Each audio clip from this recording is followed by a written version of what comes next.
남유다의 여덟 번째 왕 요아스를 통해서 오늘 만남의 중요성이라는 제목을 가지고 하나님의 말씀 함께 나누도록 하겠습니다. 여러분, 우리가 요아스에 대해서 잘 알기 위해서는 그 족보에 대해서 조금 우리가 알아야 되는데, 여러분 족보를 보게 되면 솔로몬이 죽고 난 다음에 BC 930년에 남유다 왕 북이스라엘 나라로 갈라지죠. 남유다는 르호보암, 솔로몬의 아들 르호보암을 시작해서 아비야, 그 다음에 이제 아사, 그리고 우리가 잘 알고 있는 여호사밧 이렇게 쭉 이어지고요. 북이스라엘은 여로보암을 시작해서 그의 아들 나답과 또 나답이 또 이제 구테타를 또 당해서 죽임을 당하죠. 바하사, 그의 아들 또 엘라. 그리고 난 다음에 그의 엘라 시대에 또 이제 시므리와 또 오므리가 또 반란을 일으켜서 오므리 왕가를 이루게 되는데, 그의 아들이 아합, 그의 아들들이 이제 아하시아와 여호람, 이렇게 이제 북왕국은 쭉 이어집니다. 여러분, 이제 우리가 이 남왕국의 가장 선한 왕 중에 한 명이 여호사밧인데, 이 여호사밧 이 왕 시대에 북이스라엘은 아합 왕, 그러니까 북이스라엘 왕 중에서 가장 악한 왕이 바로 아합인데, 그 아합 왕이 그 시돈 왕 옛 바알이라고 하는 그 왕의 딸 이세벨과 결혼을 하게 되죠. 근데 이 이세벨은 이 바알 신을 아주 열심히 섬겼던 사람이에요. 그래서 이 아합이 이세벨의 영향을 받아서 북왕국을 이 바알을 섬기는 나라로 만들게 됐죠. 그래서 이 아합과 이세벨 사이에 낳은 딸이 하나 있었는데, 그 딸이 바로 이 아달랴입니다. 그런데 아이러니하게도 남왕국의 가장 선한 왕이 북왕국의 가장 악한 왕과 이제 사돈 관계를 맺고 얼마나 친했는지 함께 전쟁에도 나갈 정도로 둘은 사이가 굉장하게 친했어요.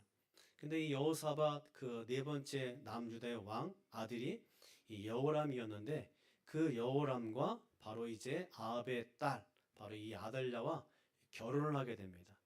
그의 아들이 누구냐면 아하시아였어요. 근데 이 아하시아 때 이 북왕국의 그 왕이 누구였냐면 이름이 똑같아요. 아하시아 아버지 여호람과 이 북왕국의 왕이 여호람인데 왕이 이름이 똑같습니다. 근데 그 북왕국의 여호람의 왕이 병들어서 이 아하시아 왕이 이제 북왕국의 왕에게 문병을 가게 되죠. 근데 때마침 그때 북왕국에서 어떤 일이 벌어지냐면 예후라고 하는 이 군대 장관이 이 쿠데타를 일으키게 됩니다. 예후의 예언에 따라서 이 그 예후가 엘리야의 예언에 따라서 예후가 쿠데타를 일으켜서 북왕국 여호람을 죽인 것뿐만 아니라 그때 마침 문병을 왔던 이 남왕국 아시아 왕까지 다 죽여버리죠. 그래서 그 권력의 공백 기간에 이 아달랴라고 하는 이 여인이 바로 이제 이세벨의 딸이었죠. 이 아달랴고 하는 이 여인이 보니까 이 권력 공백 기간을 통해서 남유다에 있는 모든 왕자들을 다 죽여버려요. 그리고 자기가 권력을 찬탈하게 되죠. 여러분, 권력이라는 게 참 무서워요. 권력은요, 자식도 없고 손주도 없습니다. 이 아달랴가 자식을 죽여버리고 수많은 자식들을 죽여버리고, 그리고 이제 누구까지 죽이냐면 손주까지 죽이고, 그리고 그가 남왕국의 최초로 쿠데타를 일으키고, 그리고 남왕국의 최초의 여왕이 되게 됩니다. 그런데 이 아달랴가 이 남왕국의 왕이 된 후 그 남왕국에 있는 유다의 씨들을, 다윗의 후손들을 다 죽여버리죠. 한 명도 남기지 않고. 그리고 이제 유다를 바알을 섬기는 나라로 바꾸려고 했습니다. 아달랴는 유다의 집안의 모든 씨를 진멸한 것이었어요. 그리고 아달랴가 유다의 모든 집안을 다 죽인 줄 알았는데, 그런데 그때 그 당시에 제사장 여호야다가 있었어요. 그의 아내가 여호사밧인데, 그 여호세바가 이 한 살 된 요아스를 이제 유모와 함께 숨겨주게 되죠. 살려주게 됩니다. 여러분, 만약에 이 아달랴가 남왕국의 유다의 모든 후손들을, 다윗 후손들을 다 죽였으면 누가 오지 못하죠? 예수 그리스도가 오지 못하게 됩니다. 이 다윗으로 이어지는 이 족보가 끊어지게 되면 예수 그리스도는 이 땅에 올 수가 없는 거예요. 사탄은 예수 그리스도가 이 땅에 오지 못하도록 막고 있었고요. 지금도 하나님의 나라가 확장되지 못하도록 하나님의 백성들을 영적으로 방해하고 있다라는 것입니다. 지금도 사탄은요, 저와 여러분들이 예수를 못 믿게 하고 교회를 나가지 못하게 하고 성경을 읽지 못하게 하고 기도를 못하게 하고 그리고 열매를 맺지 못하도록 사탄이 끊임없이 방해하죠. 세상에서도 방해하고 교회 안에서도 사탄은 방해하고 가정 속에서도 사탄은 끊임없이 하나님의 자녀들을 공격하고 고통을 주고 고난을 주고 박해를 가해서 하나님의 자녀가 열매를 맺지 못하고 하나님 나라를 확장시키지 못하도록 하는 것이 바로 사탄이었어요. 그러나 사탄은 하나님을 이길 수 없는 줄 믿습니다. 사탄이 예수님을 십자가에서 처형했죠. 예수님을 죽여버렸어요. 예수님이 죽으니까 이제 사탄은 내가 이겼다라고 손을 들 즈음에 예수 그리스도께서는 사망의 권세를 이기시고 십자가에서 그 죽음 가운데 부활하심으로 말미암아 예수님께서는 사탄으로부터 영원한 승리를 하신 줄 믿습니다. 여러분, 그 승리가 바로 그리스도 안에 있는 저와 여러분들에게 하나님께서 오늘도 그 승리를 허락하셨고 그 승리의 결과로 저와 여러분들이 이곳에 나와서 하나님을 찬양하며 하나님께 예배를 드리는 줄 믿습니다. 여러분, 우리가 사람이 누구를 만나냐에 따라서 누구와 함께하냐에 따라서 사람은 인생이 달라지게 되어 있어요. 여러분, 우리 2절 한번 봅시다. 2절. 요아스는 제사 여호야다가 그를 교훈하는 모든 날 동안에는 여호와 보시기에 정직히 행하였으되. 요아스 이 왕은요, 한 살 때 누구를 만나냐면 여호야다 제사장을 만납니다. 그리고 7살까지 그가 왕이 되기 전까지 그는 여호야다의 교훈을, 하나님의 말씀을 배우는 그런 시간을 가졌어요. 그가 하나님의 말씀을 배우자 그가 어떤 삶을 살게 됐냐면 여호와 보시기에 정직히 행하는 그런 삶을 살았습니다. 요아스는 어린 시절부터 제사장 여호야다의 가르침을 받았는데요. 그 가르침에 따라서 그 바로 이제 앞에 있었던 왕 이 아달랴가 우상을 섬기고 바알 신상을 유다에 섬기게 했던 그런 여왕 아니겠습니까? 그러니까 이 아달랴 때 남유대에 많은 우상들이 세워졌어요. 그 모든 우상들을 이 요아스가 여호야다의 가르침에 따라서 그 우상들을 하나씩 하나씩 무너뜨리고 파괴하게 되죠. 그것뿐만 아니라 아달랴 때 무너졌던 이 성전도 수리해서 다시 성전을 이제 세우게 됩니다. 그리고 하나님을 섬기는 영적 부흥을 전국적으로 일으키는 그런 위대한 왕이 바로 요아스 왕이 그런 왕이었어요. 만약에 요아스가 여호야다를 만나지 않고 다른 사람을 만났다면 이렇게 위대한 사역을 감당할 수 있었을까요? 우상을 부수고 성전을 수리하고 영적 부흥을 일으키는 그런 사역들을 감당하지 못했을 텐데, 그런데 여호야다를 만남으로 말미암아 그의 삶이 달라지게 되었다라는 것입니다. 그래서 역대하에서는 여러분 2절 역대하도 비슷한 말인데 조금 달라요. 같이 읽겠습니다. 제사장 여호야다가 세상에 사는 모든 날에 요아스가 여호와 보시기에 정직하게 행하였으며. 여러분, 이 말 속에는 뭐가 또 포함되어 있냐면 요아스가 세상에 사는 날 모든 날 동안에는 요아스가 정직하게 행하였지만 여호야다가 세상에 없는 날에는 이 요아스가 하나님 보시기에 정직히 행하지 않았다라는 그 말이 포함된 거예요. 여러분, 이 요아스의 멘토 여호야다가 죽은 이후에 요아스 왕은 달라지기 시작했어요. 여러분, 역대하 우리 24장 17절과 18절 같이 읽겠습니다. 여호야다가 죽은 후에 유다 방백들이 와서 왕에게 절하매 왕이 그들의 말을 듣고 그의 조상들의 하나님 여호와의 전을 버리고 아세라 목상과 우상을 섬겼으므로 그 죄로 말미암아 진노가 유다와 예루살렘에 임하니라. 요아스의 멘토 스승이었던 이 제사장 여호야다가 죽은 이후에 이 요아스 왕은 누구의 말을 듣게 되냐면 유다의 방백들의 말을 듣게 됩니다. 유대의 왕족들이죠. 지도자들이 그들의 말을 듣게 되는데 그들의 말이 뭐냐? 여호와의 성전을 버리라는 거예요. 그리고 아세라 목상을 섬기고 바알 신상을 섬기라는 거예요. 우상을 섬기라는 거예요. 그렇게 하였더니 그 결과가 뭡니까? 그 죄로 말미암아 하나님의 진노가 임하게 됐는데 요아스 왕 자신뿐만 아니라 유다와 예루살렘에 살고 있는 모든 사람에게도 하나님의 진노가 임하게 되었다는 거예요.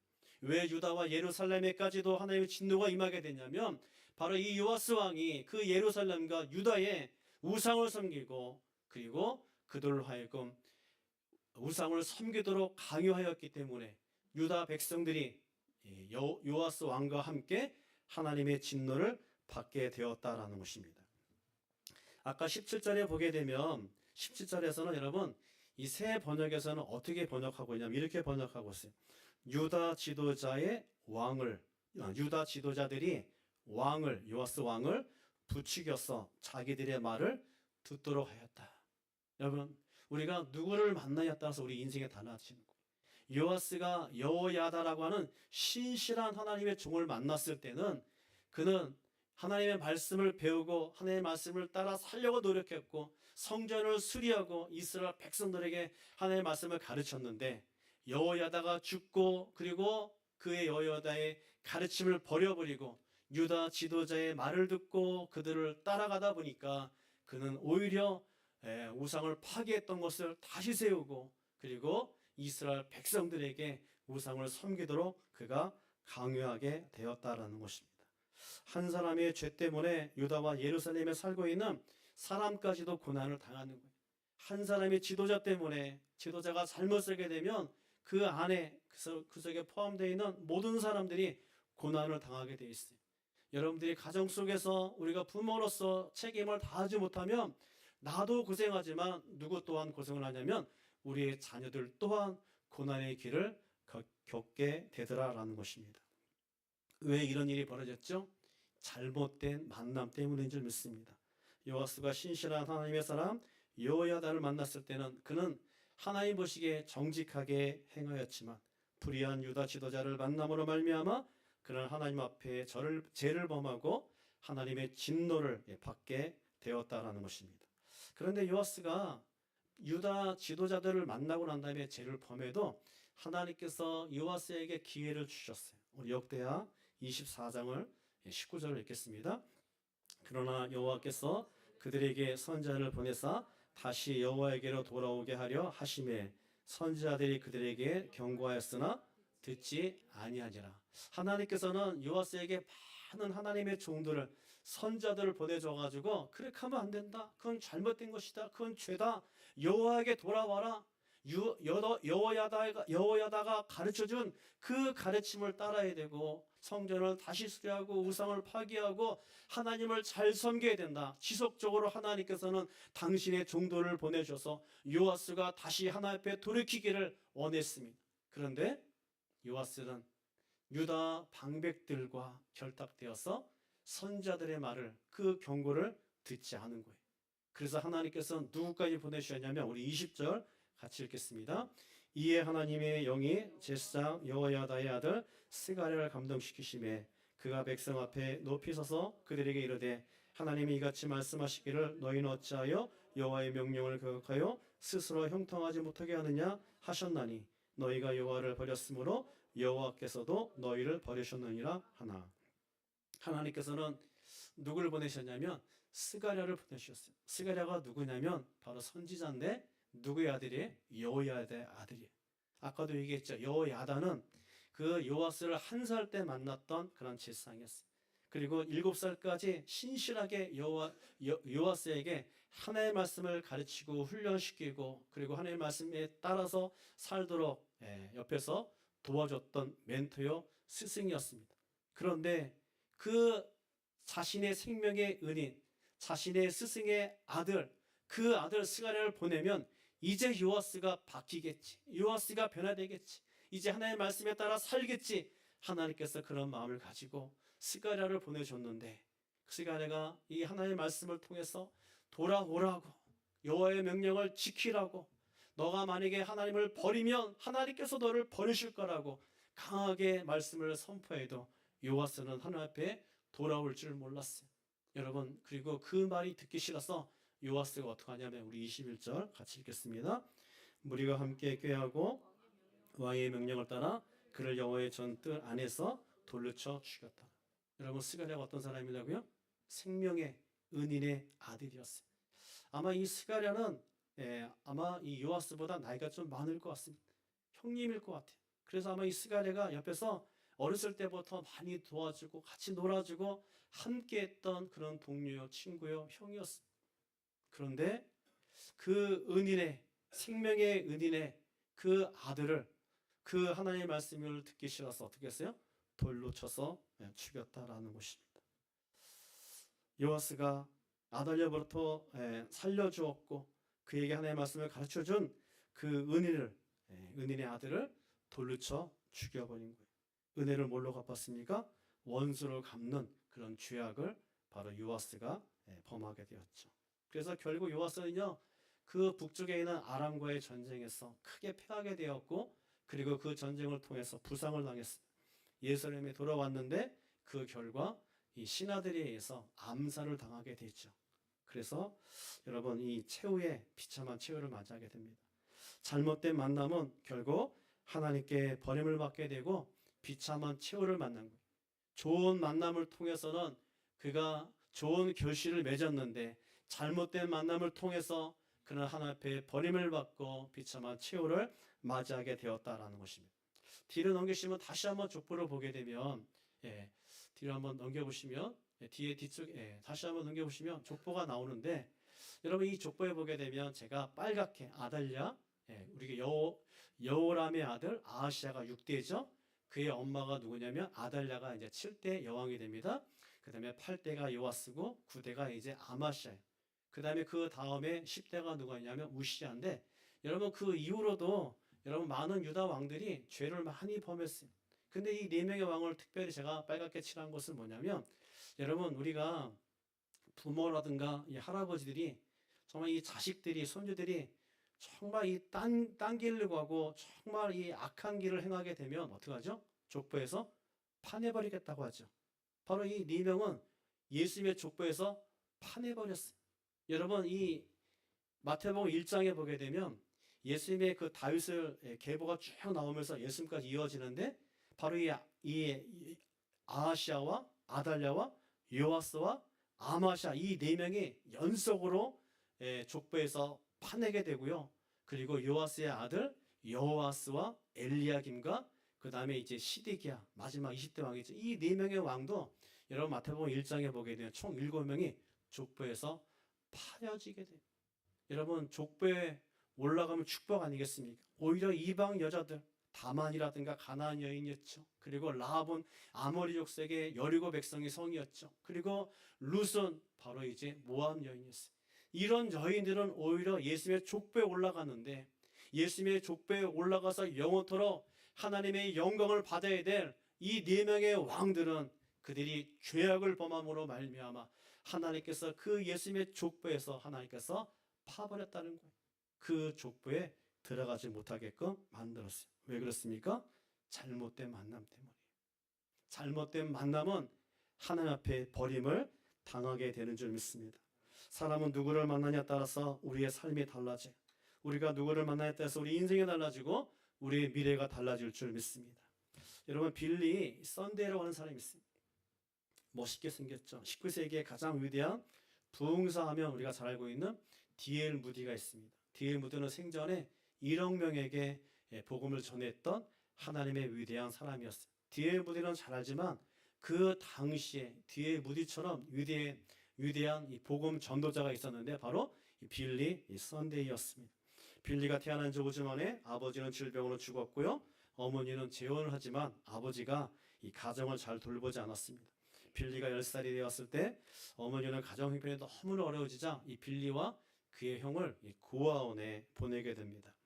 빌리는 고아원에 들어가서 그가 이제 한 가지 자기가 뭘 잘하는지 깨닫게 되었는데 운동을 잘한다는 사실을 알게 돼요. 그래서 그가 열심히 운동해서 나중에는 이제 우리가 시카고 와이삭스라고 하는 이 프로야구 선수가 됩니다. 그래서 도로도 잘하고 그리고 아주 유명한 그런 프로야구 선수가 되었어요. 그러나 그는 여전히 술에 취하고 방탕한 삶을 살게 되었습니다. 그러던 어느 날 1886년에 어느 주일날인데 시카고에서 열린 미션 집회에 우연히 참석하게 되어서 거기서 복음을 전하는 사람의 그 음성을 듣고 복음을 듣고 예수 그리스도를 그가 영접하게 됩니다. 그 후 빌리는요 야구 선수를 그만두고 복음 전도자가 됐어요. 돈을 잘 보고 미래가 촉망되는 그 야구 선수의 직업을 버리고 그는 복음 전도자가 되었다라는 것입니다. 살아있을 때 100만 명에게 복음을 전했고 30만 명 이상을 결신시켰던 그리고 위대한 복음 전도자가 된 거예요. 빌리가 회개하고 예수님을 영접했을 때 어떠한 성도 한 분이 빌리에게 찾아와서 그가 절대 잊지 못할 조언을 해줬는데 그것이 바로 15분 그 삶규칙이라는 것을 가르쳐줬어요. 그게 뭐냐면 매일 15분씩 시간을 내어서 하나님께서 당신에게 말씀하시는 것을 들으라는 겁니다. 성경 읽으라는 거죠. 두 번째는 매일 15분씩 시간을 내어서 하나님께 이야기를 하라, 기도하라는 거예요. 세 번째가 뭐냐면 매일 15분씩 시간을 내어서 다른 사람에게 하나님에 대해서 말을 전하라는 거예요. 전도죠. 기도하고 말씀을 읽고 기도하고 전도하라고 어떤 성도가 그에게 일러줬습니다. 빌리는 이 세 가지 규칙을 자신의 삶의 규칙으로 삼기로 결심했어요. 그리고 그 이후부터 빌리는 평생 동안 이 규칙을 지키며 살아왔습니다. 신문을 읽기 전에도 편지를 읽기 전에도 심지어는 텔레그램, 이 전보, 지금은 없어졌죠. 이 전보를 읽기 전에도 그는 성경을 읽는 것으로 하루를 시작하였습니다. 그래서 그는 그 시대의 가장 강력한 복음 전도자가 된 거예요. 그가 정말 처음에는 좋은 부모를 만나지 못해서 어려움을 겪게 되었지만 나중에는 예수를 만나고 이런 뭐를 그 성도가 조언해준 이 15분의 세 가지 규칙에 따라서 그가 살았더니 그는 위대한 하나님의 복음 전도자가 될 수 있었다라는 것입니다. 사람은 만남이 너무너무 중요하죠. 누구를 만나냐에 따라서 우리의 삶이 달라질 줄 믿습니다. 그래서 우리는 할 수만 있으면 좋은 사람을 만나는 것이 중요해요.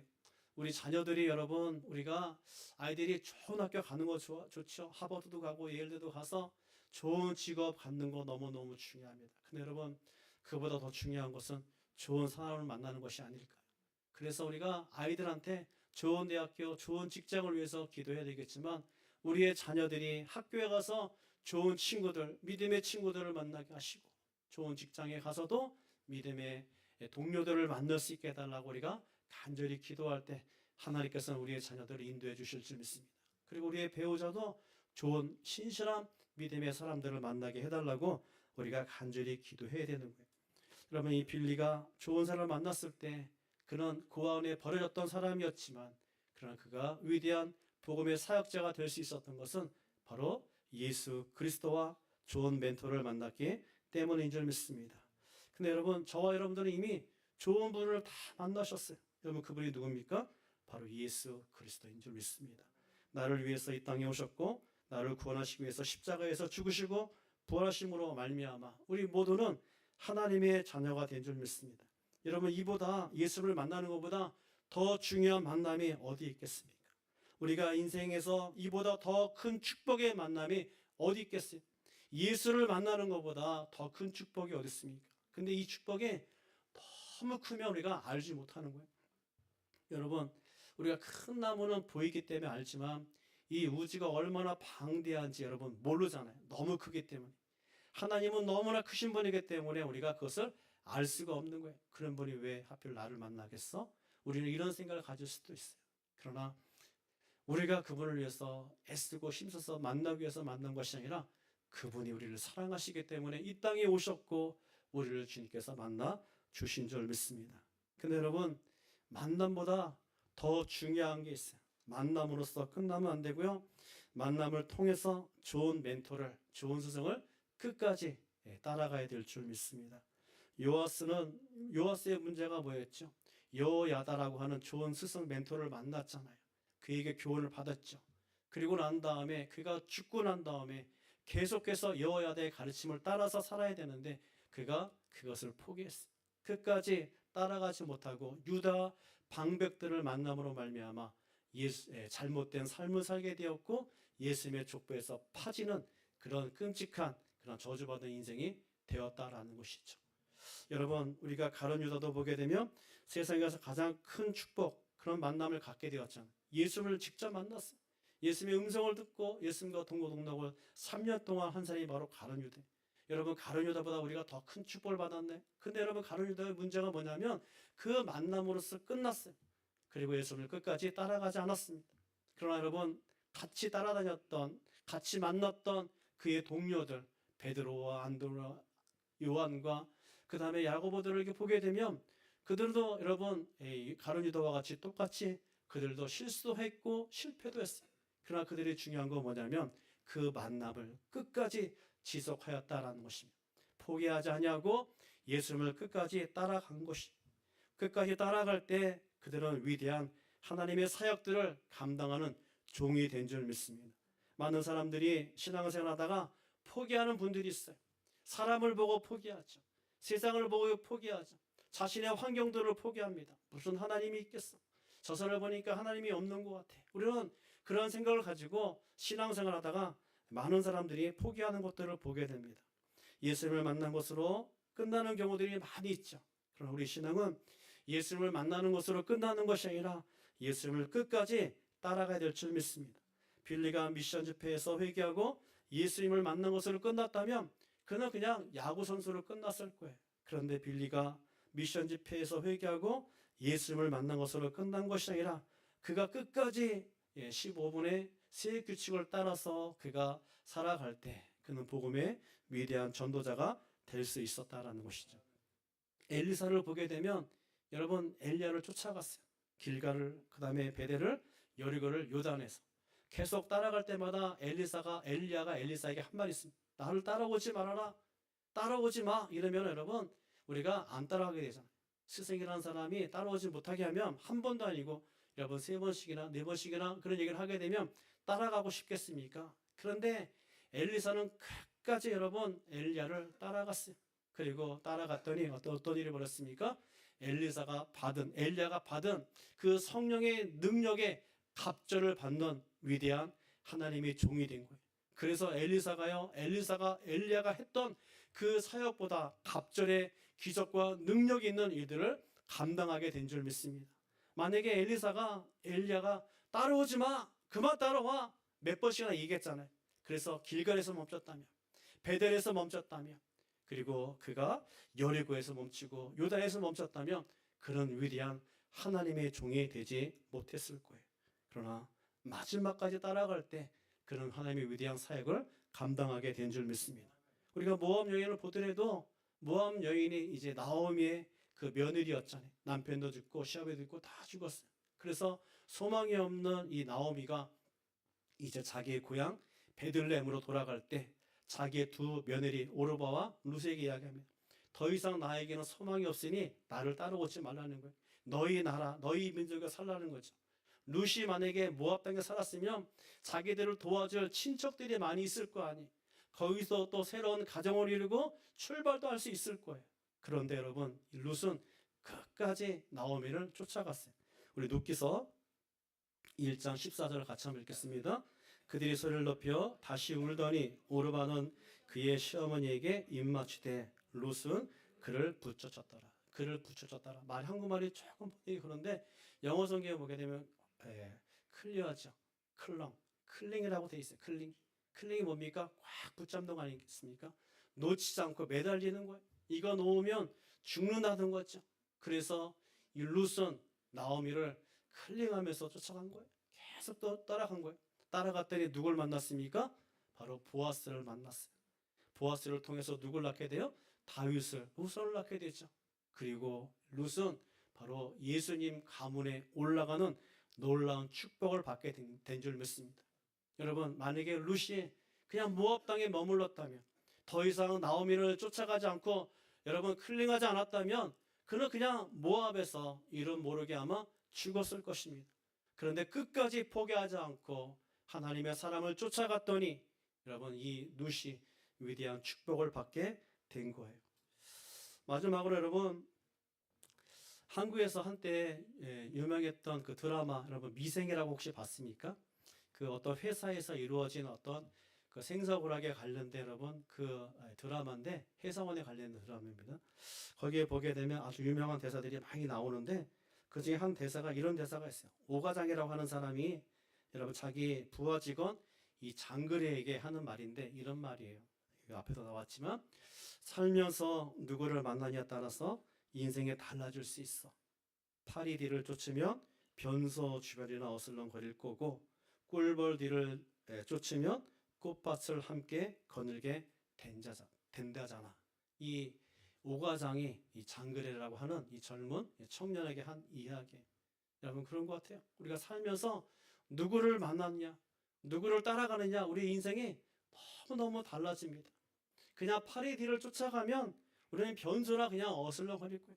세상을 쫓아가면 썩어져가는 이 세상 가운데 우리는 어슬렁어슬렁 거리면서 아마 살 거예요. 그런데 꿀벌 뒤를 쫓아가면 그것을 꽃밭길을 걸게 될 것이고 그 마지막 종착역에는 여러분 꿀을 발견하게 되는 줄 믿습니다.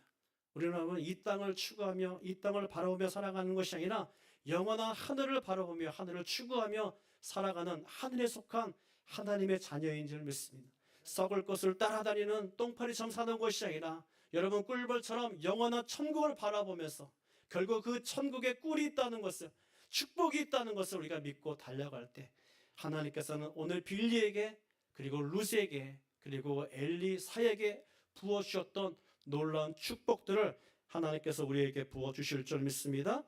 우리가 누구를 만나고 있고 누구를 따라가며 살고 있는지 우리는 예수 그리스도를 만나야 하며 그리고 그 예수 그리스도를 끝까지 우리는 따라가야 될 줄 믿습니다.